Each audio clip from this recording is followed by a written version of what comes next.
In the vibrant, tumultuous Lower East Side of New York City, a young boy named Meyer Lansky arrived. His family seeking a new life away from the pogroms of Grodno. He was barely a teenager, but his eyes held a wisdom far beyond his years, constantly observing, calculating. Meyer quickly learned that success in this bustling new world often meant navigating its shadows. The streets were a classroom, teaching lessons of survival, alliances, and the intricate dance of power. One afternoon, while working at a shoe factory, Meyer found himself drawn to the complex systems of the city. He saw the potential for order where others saw chaos, the threads of opportunity woven into the fabric of daily life. He met Benjamin Siegel, a boy with a fiery spirit and a quick temper, but also unwavering loyalty. Benny, as he was known, was a stark contrast to Meyer's quiet intensity, yet their differences forged a powerful bond. Benny was all action, Meyer all strategy. They quickly became an unlikely but formidable duo, navigating the tough streets. Meyer's mind was a sponge, soaking up every detail of the city's hidden economy. Meyer noticed how small, disorganized groups struggled, while larger, more structured operations thrived. He began to envision a new kind of enterprise, one built on logic, efficiency, and strict business principles. Their initial ventures were modest, dice games, small-time collections, but even in these, Meyer applied an analytical rigor, tracking odds, anticipating moves, and minimizing risks. He saw the inherent inefficiency in the street gang's arbitrary violence. "There's a better way to do business. Head off and tell Benny.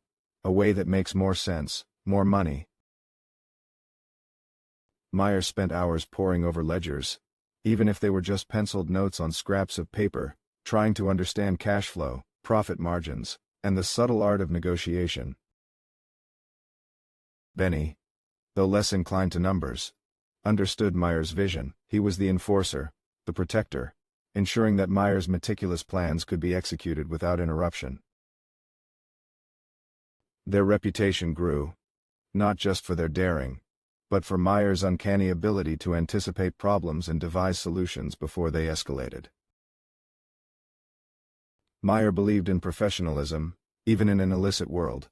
He pushed for reliability, for agreements to be honored, and for a system that minimized internal disputes. As they grew older, their operations expanded. Meyer's influence reached beyond their immediate neighborhood, connecting with other ambitious young men who saw the logic in his approach. He was a master organizer, creating structures where none existed, transforming loose affiliations into a cohesive network. He brought a corporate mindset to the underworld. Meyer was fascinated by the concept of mutual benefit.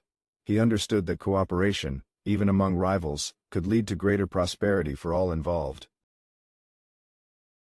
He was a quiet force, preferring to stay in the background, pulling strings and orchestrating events.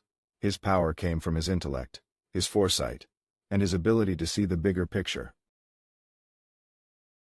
Benny, on the other hand, was always in the thick of it, a whirlwind of energy. He thrived on the excitement and the direct action, trusting Meyer to guide their course.